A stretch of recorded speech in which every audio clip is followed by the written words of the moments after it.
सुप्रजा रामपूर्वा सन्ध्या प्रवर्तते उत्तिष्ठ नरसार्दूला कर्तव्यं दैवमान्निकम् कौसल्या सुप्रजा रामपूर्वा सन्ध्या प्रवर्तते उत्तिष्ठ नरसार्दूला कर्तव्यं दैवमान्निकम् उत्तिष्ठोत्तिष्ठ गोविन्द उत्तिष्ठ गरुडध्वज उत्तिष्ठ कमलाकान्ता त्रैलोक्यं मङ्गलं कुरु उत्तिष्ठोत्तिष्ठ गोविन्द उत्तिष्ठ गरुडध्वज उत्तिष्ठ कमलाकान्ता त्रैलोक्यं मङ्गलं कुरु मातः समस्त जगतां मधुकैटभारे वक्षो विहारिणि मनोहर दिव्यमूर्ते श्रीस्वामि निश्चित जनप्रिय दानशीले श्रीवेङ्कटेश दयिते तव सुप्रभातम् मातः समस्त जगतां मधुकैटभारे वक्षो विहारिणि मनोहर दिव्यमूर्ते श्रीस्वामि निश्चित जनप्रिय दानशीले श्रीवेङ्कटेश दयिते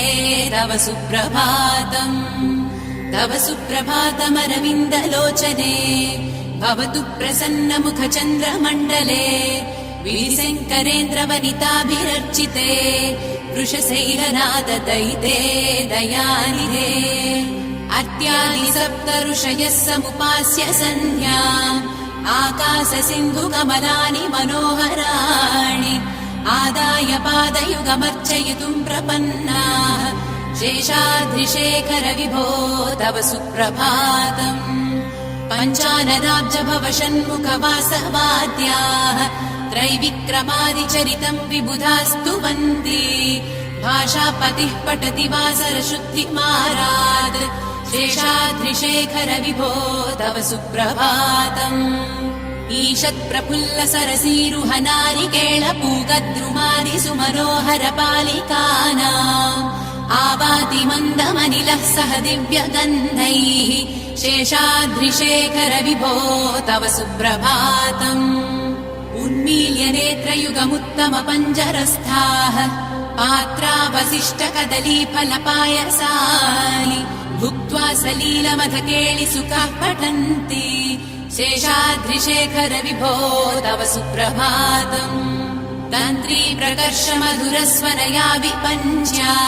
गायन्त्यनन्तचरितम् तव नारदोऽपि भाषा समग्रमसकृत्करचार रम्यम् शेषाद्रिशेखर विभो तव सुप्रभातम् भृङ्गावळी च मकरन्दरसानुविद्ध जङ्कार गीतनिनदैः सह सेवनाय निर्यात्युपान्त सरसी कमलोदरेभ्यः शेषाद्रिशेखर विभो तव सुप्रभातम् योषा गणेर वरदद्दि विमध्यमाने घोषालयेषु दधिमन्थन तीव्र घोषाः रोषात्कलिम् विदधते ककुभश्च कुम्भाः शेषाद्रिशेखर विभो तव सुप्रभातम् पद्मेश मित्र शतपत्रगताळिवर्गाः हर्तुम् श्रियम् कुवलयस्य निजाङ्गलक्ष्या भेरीनिनादमिव बिभ्रति तीव्रनादम् शेषाद्रिशेखर विभो तव सुप्रभातम् श्रीमन्नभीष्टवरदाखिल लोकबन्धो श्री श्रीनिवास जगदेक दयैक सिन्धो श्रीदेवतागृहभुजान्तर दिव्यमूर्ते श्रीवेङ्कटाचलपते तव सुप्रभातम् श्रीमन्नभीष्टवरदाखिल लोकबन्धो श्री श्रीनिवास जगदेक दयैक सिन्धो श्रीदेवतागृहभुजान्तर दिव्यमूर्ते श्रीवेङ्कटाचलपते तव सुप्रभातम् श्रीस्वामि पुष्करिणिकाप्लव निर्मलाङ्गाः श्रेयोर्धिनो हर विरिञ्च सनन्दनाद्याः द्वारे वसन्ति वरवेत्र हतोत्तमाङ्गाः श्रीवेङ्कटाचलपते तव सुप्रभातम् श्रीशेषशैल गरुडाचल वेङ्कटाद्रि नारायणाद्रि वृषभाद्रि वृषाद्रि मुख्याम् आख्याम् त्वदीय वसतेरणि संवदन्ति श्रीवेङ्कटाचलपते तव सुप्रभातम् सेवापरा शिव सुरेश कृशानुधर्म रक्षोऽम्बुनाथ पवमान धनादिनाथ बद्धाञ्जलि प्रविलसन्निज शीर्षदेशाः श्रीवेङ्कटाचलपते तव सुप्रभातम् धाडीषु ते विहलराज मृगाधिराज नागाधिराज गजराज हयाधिराजाः स्वस्वाधिकार महिमाधिकमर्धयन्ते श्रीवेङ्कटाचलपते तव सुप्रभातम् सूर्येन्दुभौमभुतवाक्पति काव्यशौरिस्वर्भानुकेतुदिविशत्परिषत्प्रधानाः त्वद्दासदास च रमावधिदासदासाः श्रीवेङ्कटाचलपते तव सुप्रभातम् तत्पादधूलिभरितस्फुरितोत्तमाङ्गाः स्वर्गापवर्गनिरपेक्ष निजान्तरङ्गाः कल्पागमाकलनयाकुलतां लभन्ते श्रीवेङ्कटाचलपते तव सुप्रभातम् त्वद्गोपुराग्रशिखराणि निरीक्षमाणाः स्वर्गापवर्गपदवीं परमाश्रयन्तः मर्त्या मनुष्यभुवने मतिमाश्रयन्ते श्रीवेङ्कटाचलपते तव सुप्रभातम् श्रीभूमिनायक दयादिगुणामृताभे देवाधिदेव जगदेक शरण्यमूर्ते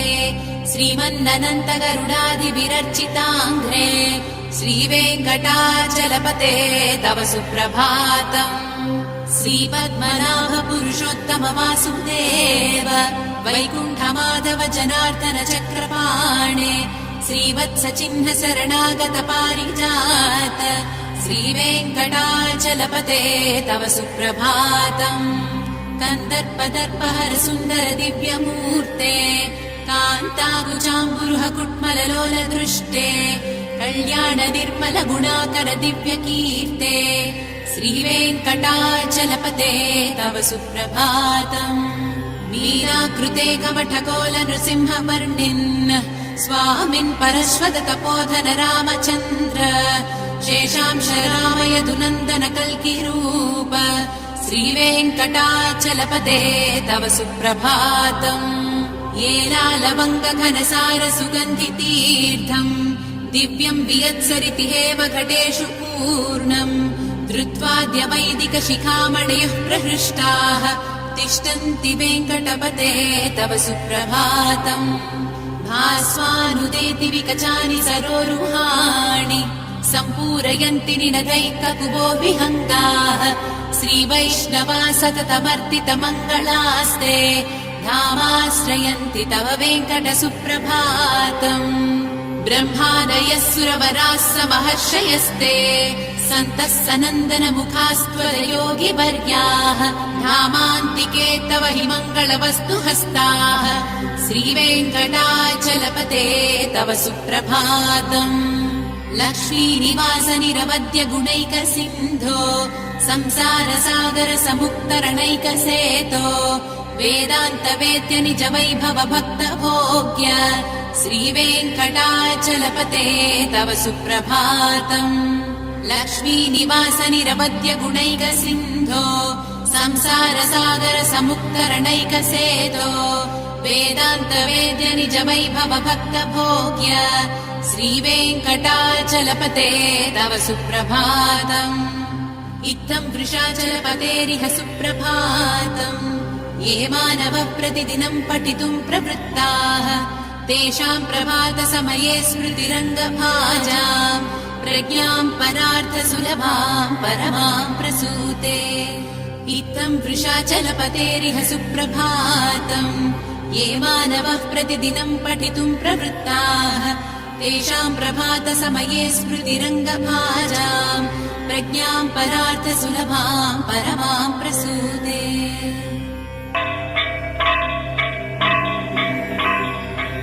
कमलाकुच चूचुक कुङ्कुमतो नियतारुणितातुलनीलतनो कमलायतलोचन लोकपते विजयी भव वेङ्कटशैलपते कमलाकुच चूचुक कुङ्कुमतो नियतारुणितातुलनीलतनो कमलायतलोचन लोकपते विजयी भव वेङ्कटशैलपते स चतुर्मुख षण्मुख पञ्चमुख प्रमुखाखिल दैवतमौलिमणे शरणागत वत्सल सारनिधे परिपालय मां वृषशैलपते अतिवेलतया तव दुर्विषहैरनुवेलकृतैरपराधसतैः हरितं त्वरितं वृषशैलपते परया कृपया परिपाहि हरे अधिवेङ्कटशैलमुदारमते जनताभिमदाधिगदानरतात् परदेवतया गदितानि गमै कमलादयितान्न परङ्कलये कलवेणुरवावस गोपवधूशतकोटिवृतात् स्मरकोटिसमात् प्रतिवल्लविकाभिमतात् सुखदात् वसुदेवसुतान्न परङ्कलये अभिराम गुणाकरदासरथे जगदेकदनुद्धर धीरवते रघुनायक राम रमेश विभो वरदो भवदेव दया जलधे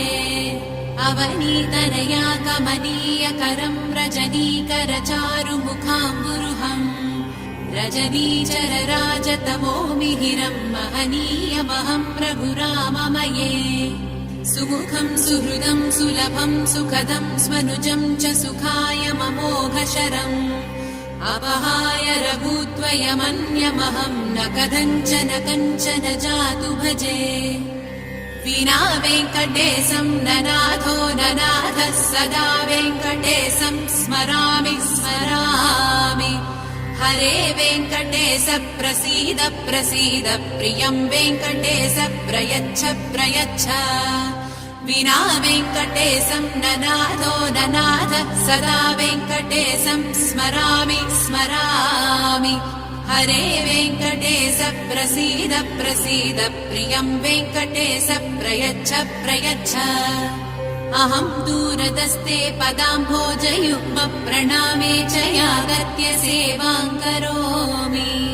सकृत्सेवया नित्यसेवा फलं त्वं प्रयच्छ प्रयच्छ प्रभो वेङ्कटेश अज्ञानिना दोषान् शेषान् विहितान् हरे क्षमस्तत्त्वं क्षमस्तत्त्वं शेषशैलशिखामणे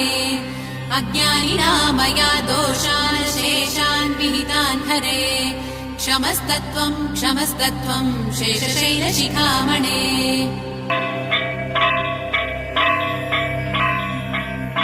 ईशानां जगतोऽस्य वेङ्कटपतेर्विष्णोः परां प्रेयसीम्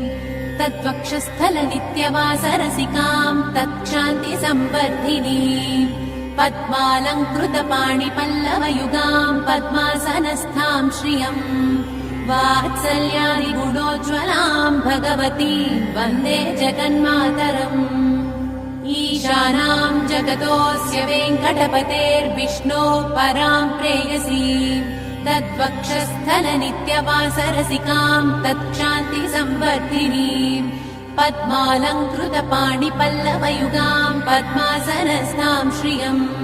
वात्सल्यादिगुणोज्ज्वलां भगवतीं वन्दे जगन्मातरम् श्रीमन्कृपाजलनिधे कृत सर्वलोक सर्वज्ञ शक्तनत वत्सल सर्वशेषिन् स्वामिन् सुशील सुलभाश्रित पारिजात श्रीवेङ्कटेश चरणौ शरणं प्रपद्ये श्रीमन्कृपाजलनिधे कृत सर्वलोक सर्वज्ञ शक्तनत वत्सल सर्वशेषिन् स्वामिन् सुशील सुलभाश्रित पारिजात श्रीवेङ्कटेश चरणौ शरणं प्रपद्ये आनूपुरार्चित सुजात सुगन्धि पुष्प सौरभ्य सौरभकरौ समसन्निवेशौ सौम्यौ सदानुभवनेऽपि नवानुभाव्यौ श्रीवेङ्कटेश चरणौ शरणं प्रपद्ये सद्यो विकासि समुदित्वर सान्द्र राग सौरभ्य निर्भर सरोरुह साम्यवार्ताम् सम्यक्षु साहस पदेषु विलेखयन्तौ श्रीवेङ्कटेश चरणौ शरणं प्रपद्ये रेखामय ध्वज सुधा कलशात पत्र वज्राङ्कुशाम्बुरुह कल्पक शङ्ख चक्रैः भव्यैरलङ्कृत तलौ परतत्त्वचिह्नैः श्रीवेङ्कटेश चरणौ शरणं प्रपद्ये ताम्रोदरद्युति पराजित पद्मरागौ बाह्यैर्महोभिरविभूत महेन्द्र नीलौ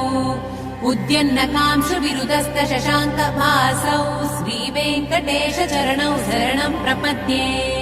सप्रेम भीति कमलाकर पल्लवाभ्याम् संवाहनेऽपि सपदि क्लममादधानौ कान्ताववाङ्मनस गोचर सौकुमार्यौ श्रीवेङ्कटेश चरणौ शरणं प्रपद्ये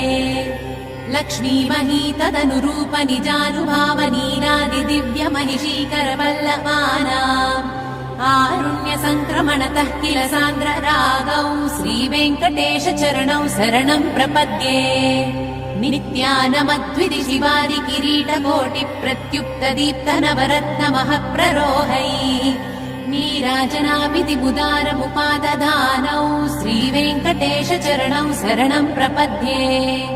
विष्णोः पदे परमैद्युदित प्रशंसौ यौ मध्व उत्स इति भोग्यतयाप्युपात्तौ भूयस्तदेति तव पाणितल प्रतिष्ठौ श्रीवेङ्कटेश चरणौ शरणं प्रपद्ये पार्थाय तत्सदृशसारथिना त्वयैव यौ दर्शितौ स्वचरणौ शरणं व्रजेति भूयोऽपि मह्यमिहतौ करदर्शितौ ते श्रीवेङ्कटेश चरणौ शरणं प्रपद्ये मन्मूर्तिकाळ्यपणे विकटाटवीषु श्रीवेङ्कटाद्रिशिखरे शिरसि श्रुतीनाम् चित्तेऽप्यनन्यमनसाम् सममाहितौ ते श्रीवेङ्कटेश चरणौ शरणं प्रपद्ये अम्लानहृष्यदवनीतलकीर्णपुष्पौ श्रीवेङ्कटाद्रिशिखराभरणाय मानौ आनन्दिताखिल मनोनयनौ तमैतौ श्रीवेङ्कटेश चरणौ शरणं प्रपद्ये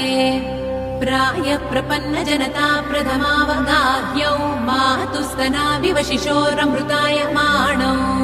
प्राप्तौ परस्पर तुलामतुलान्तरौ ते श्रीवेङ्कटेश चरणौ शरणं प्रपद्ये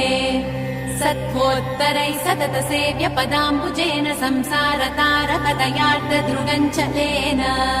सौम्योभयन्तृमुनिना मम दर्शितौ ते श्रीवेङ्कटेश चरणौ शरणं प्रपद्ये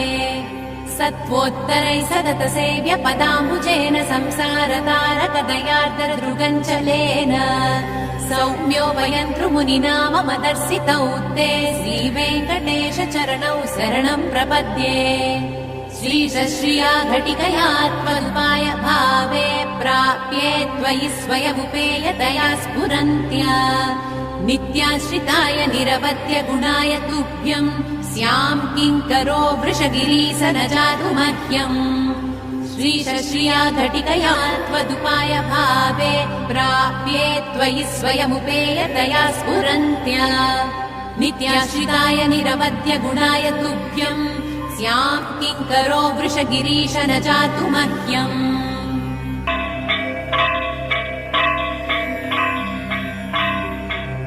श्रियः कान्ताय कल्याणनिधये निधयेऽर्थिनाम् श्रीवेङ्कटनिवासाय श्रीनिवासाय मङ्गलम्